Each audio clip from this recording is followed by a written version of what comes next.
অষ্টম হিজরি। কত হিজরি সবাই বলেন না একটু, কত হিজরি? অষ্টম হিজরিতে হুনাইনের যুদ্ধে রাসূল সাল্লাল্লাহু আলাইহি ইসলাম ফিরে আসতেছেন মদিনায়। পথিমধ্যে বেলাল রাদিয়াল্লাহু তাআলা আনহু আজান দিচ্ছেন। কি দিচ্ছেন? তো পাশে ছিল মুশরিকদের একটা পল্লী, কিছু মুশরিক তরুণ, কিছু অমুসলিম কিশোর, তারা আজানকে ব্যঙ্গ করতেছে। আমাদের বাংলায় মুখ ভেঙানো বলে আর কি। বেলাল রাদিয়াল্লাহু তাআলা আনহু আজান দিচ্ছেন, ওই বাচ্চাগুলো মুশরিক, তো ওরা আজানকে ব্যঙ্গ করতেছে, বিকৃতি করে ওরাও আজান দিচ্ছে। উদ্দেশ্য হচ্ছে আজানকে নিয়ে ঠাট্টা করা। উদ্দেশ্য কি? ঠাট্টা করা। ব্যাপারটা মনে কষ্ট পাওয়ার মতো ব্যাপার না? কিন্তু বিশ্বনবী ওইখানে দেখেন কি খুঁজলেন। বিশ্বনবী খেয়াল করলেন অমুসলিম কিশোরদের মধ্যে থেকে একটা কিশোরের গলাটা বড় দরাজ গলা, কণ্ঠটা বড় সুন্দর।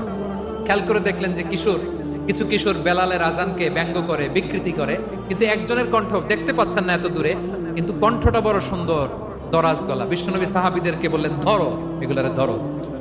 সবগুলারে ধরে বিশ্বনবীর সামনে আনা হলো। ওরা হাঁটু গেড়ে বসলো। বিশ্বনবী বললেন, তোমাদের মধ্যে কে যেন ব্যঙ্গ করে আজান দিচ্ছিল, তার গলাটা বড় উঁচু, গলার বেসটা বড় মজবুত, মেলোডিয়াস, সুমধুর কণ্ঠ, কে?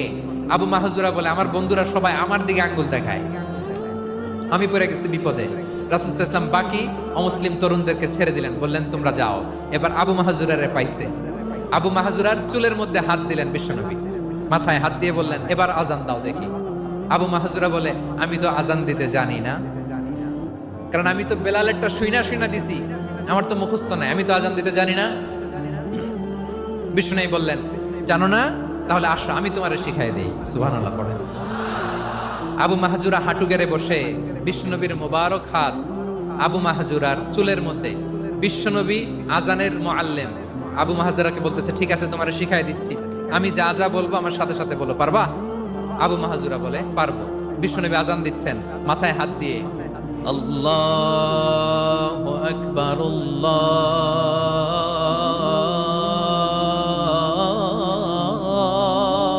আকবার। আবু মাহজুরা এই বাক্যটা পড়লেন। বিশ্বনবী দ্বিতীয় বাক্য পড়তে আরম্ভ করলেন, আল্লাহু আকবার,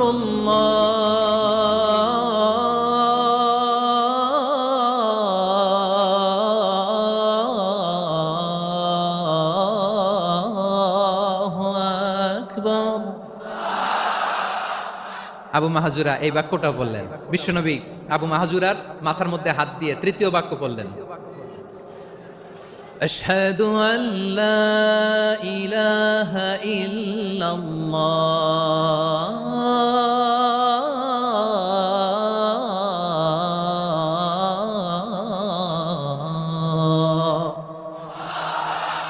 আবু মাহজুরা তৃতীয় বাক্য পড়লেন। বিশ্বনবী একটা বাক্য পরে আবু মাহজুরা পরে, বিশ্বনবী পরে আবু মাহজুরা পরে। আবু মাহজুরা কিন্তু অমুসলিম, মুশরিক। আবু মাহজুরা বলে, এক একটা বাক্য পড়ি আমার কলিজাটা গলে ঠান্ডা হয়ে যায়। এতদিন মোহাম্মদকে গালি দিতাম, এখন মোহাম্মদ আমার মাথায় যখন হাত রাখছে আমার সারা শরীর ঠান্ডা হয়ে গেছে। বিশ্বনবী আজান শিখাচ্ছেন, একটা একটা বাক্য পড়ে আবু মাহজুরাও পড়ে, বিশ্বনবী পড়ে, আবু মাহজুরাও পড়ে। পুরো বাক্যগুলো যখন শেষ, আজান শেষ, আবু মাহজুরাও যখন পুরো আজান পড়লেন, আবু মাহজুরা বললেন, এতদিন মোহাম্মদের চেহারা দেখলে আমার ঘৃণা লাগতো, আজ থেকে মোহাম্মদের চেহারার চেয়ে প্রিয় চেহারা আমার কাছে নাই। আবু মাহজুরা বললেন, ও মুহাম্মদ, আজানের বাক্য তো আপনি আমারে শেখালেন, এখানেই শেষ করবেন না, আপনি আমারে পড়ায় দেন, লা ইলাহা ইল্লাল্লাহু মুহাম্মাদুর রাসূলুল্লাহ সাল্লাল্লাহু আলাইহি ওয়াসাল্লাম। বিশ্বনবীর সাথে দাঁড়িয়ে উনি শাহাদা পড়ে মুসলমান হয়ে গেলেন।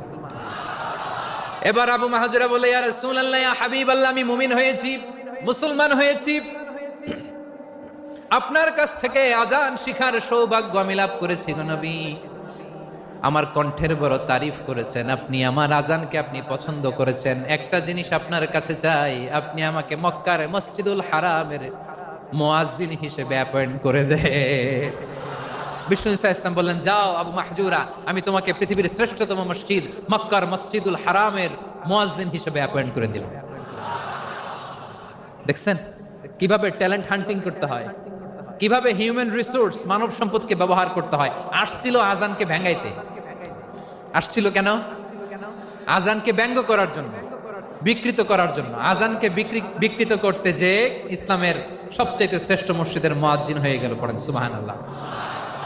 হযরত আবু মাহজুরা রাদিয়াল্লাহু তাআলা আনহু ওনার এই সুললিত কণ্ঠ ব্যবহার করে মসজিদুল হারামে এত সুন্দর করে আল্লাহু আকবার বলে আজান দিতেন, মানুষগুলোর, মুসল্লিগুলোর, মক্কাবাসীর হৃদয়কে তিনি বিগলিত করে দিতেন, মানুষের হৃদয়কে ঠান্ডা হয়ে যেত। শুধু এখানেই শেষ না আমার যশোরের ভাইয়েরা, বিশ্বনবী যখন সাইয়েদনা আবু মাহজুরা রাদিয়াল্লাহু তাআলা আনহুকে আজান শিখাচ্ছিলেন, বলেন তো বিশ্বনবীর হাতটা কোথায় ছিল?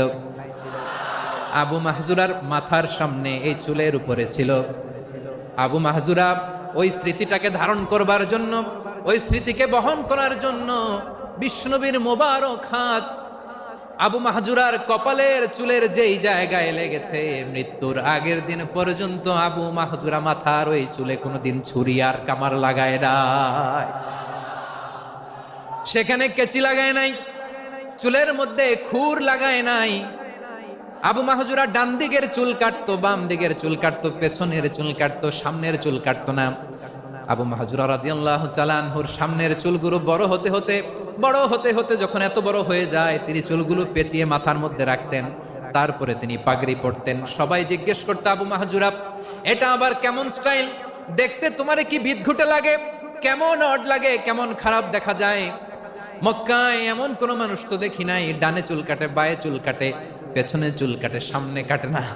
ওরে আবু মাহজুরা, কেমন দেখা যায় তোমারে, তুমি সামনের চুল কাটো না কেন? আবু মাহজুরা বলে, আমি হাঁটু গেড়ে পেয়ারা নবীর সামনে বসেছিলাম, আমার এই মাথার চুলের মধ্যে মুবারক হাত লাগিয়ে বিশ্বনবী নিজে আমাকে আজানের প্রতিটা বাক্য শিক্ষা দিয়েছেন। বিশ্বনবীর মোবারক হাত, পবিত্র হাত আমার মাথার চুলের যেই জায়গায় লেগেছে, আমি চাই ওই চুলগুলা নিয়ে আমি আমার কবরের ভিতরে যাব।